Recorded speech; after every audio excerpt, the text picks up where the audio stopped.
100 na siguro na yun. Dagka pa magsulod. Full tank lang.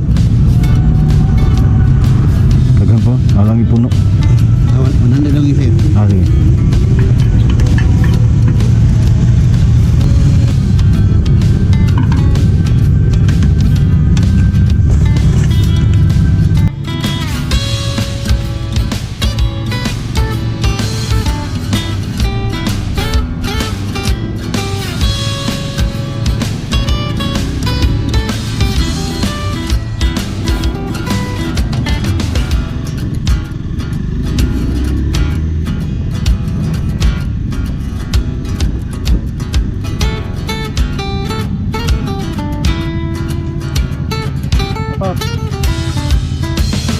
Rides yung mga mga team Quacknet ya Rodelo wapog motor nya si Supremo Royal. May motor versus kuya kayo nya kinito ka ba Ninja 250 o CBR 250 Kaya may GoPro na di battery ang gikuan 2 years na manig tambay. Katong nangaligo may kuan ba sa Enchanted nabasa.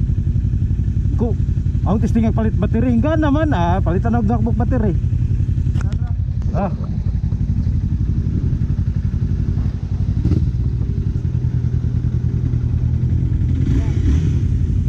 Kuno del.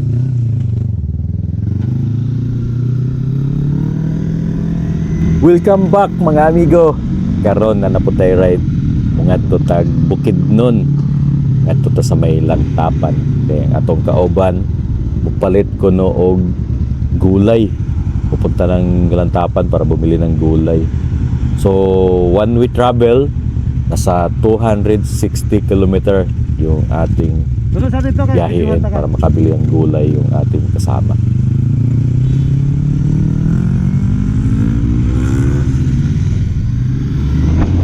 Karon location natin nandito tayo sa may Panabo and then proceed tayo ng Kalinan. Dito tayo dadaan sa may Kalyawa dito sa may Bunawan via Mahayag Road.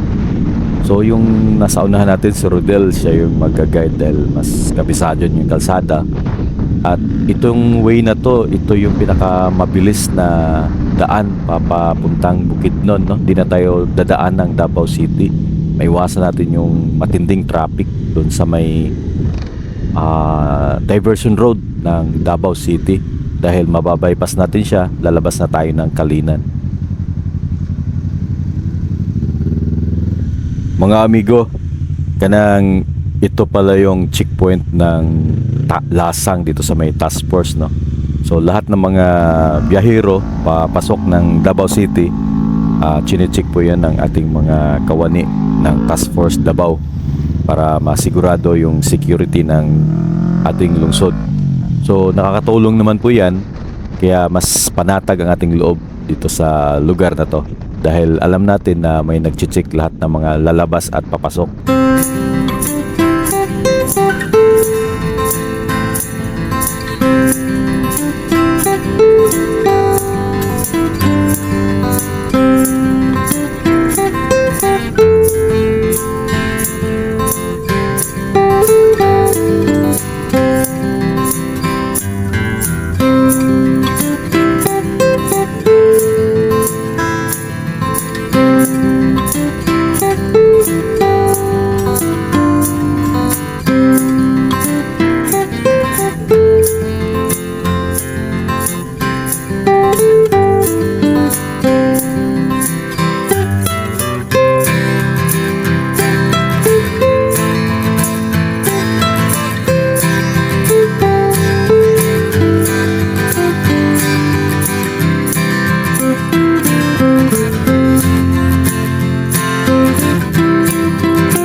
bigla tayong napatigil dito sa may Kalinan dahil yung isang kasama natin na flat yung kanyang gulong na pako.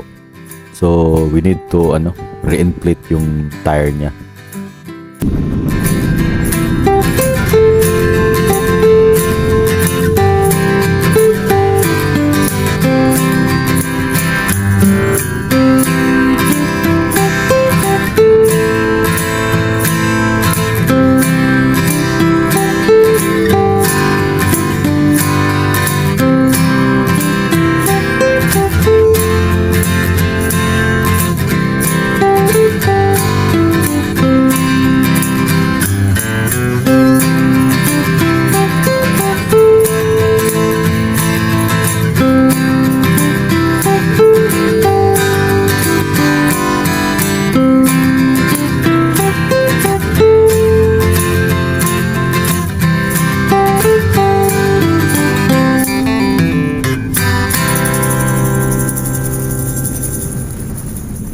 Driving down those country roads in my old beat up truck, passing by the fields of gold and the barns that need some love. I see her standing by the fence with that look in her eyes. She's got that small town innocence that's got me mesmerized. It's a country road kind of love, where the stars shine up above. Every moment feels just like a dream in this country love, it seems. This country love, it seems.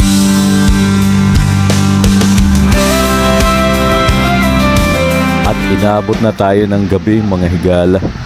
Kanang pagdating natin ng Lantapan, inaabot tayo ng napakalakas na ulan. So tumigil tayo doon, di tayo nakapag-record. Buti na lang nakapili na yung kaibigan natin ng mga gulay niya. Kung hindi, baka outside di ko lambo to. At sa pagpatuloy ng ating biyahe, tutulak tayo ngayon papuntang Talakag. So, madilim na madilim mga kaibigan. Kailangan natin mag-ingat. Kaya, ang takbo natin dito, takbong pugi lang. Kagaya ng iyong lingkod.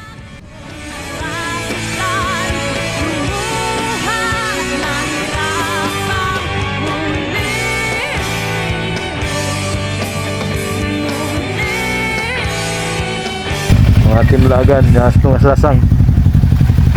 Saan yung lugar ba? Sa Bukidnon? Abot? Saan siya wala kabutan? Talakag. Talakag no, no?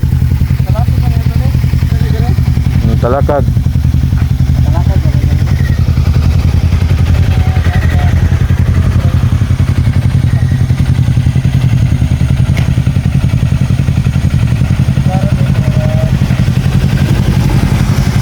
Kaya kusutos ko ng dagan eh? Danglog kayo. Gana ya. Karang mga mga lagan, gabing dako, naslasang. Oh. CBR, Ninja, 50. Mo ni pinakalagan tanan, versus 50 bay. Naasa Bukidnon. Right now, nami sa may Tikalaan, Bukidnon. So, we're heading to Maramag. Dito kami daan sa may Wau, Kalingalan, Pangantukan, Maramag. Then balik kami ng Davao. So gabing-gabi dito kami sa gitna ng bundok. Dusty roads, the evening skies, tractors hum while the barn owl flies. We lay our blanket by the riverside, holding your hand, I'm filled with pride. Fields of corn beneath the golden sun, laughing together when the work is done. Children's laughter fills the air small town life we haven't a care. Country love, simple and strong. In your arms is where I belong. Through the highs and the lows we stand tall. In our country love we. Galing dun sa ating pinagtigilan kanina sa may Talakag papuntang Maramag, meron itong 72 kilometer, which is mga 1 oras at kalahati din ito. Sa pagpatuloy ng aming biyahe, tila ba hindi namin iniinda ang lamig ng simoy ng hangin na dulot ng ambon. Isa ito sa pinakamahabang 1 oras at kalahati na binyahe ko sa buong buhay. Dahil sa first time ko dumaan dito, di ko lubos maisip kung anong panganib ang hinaharap namin. Basta, ang alam ko, saya kaming tatlo sa tagpong ito.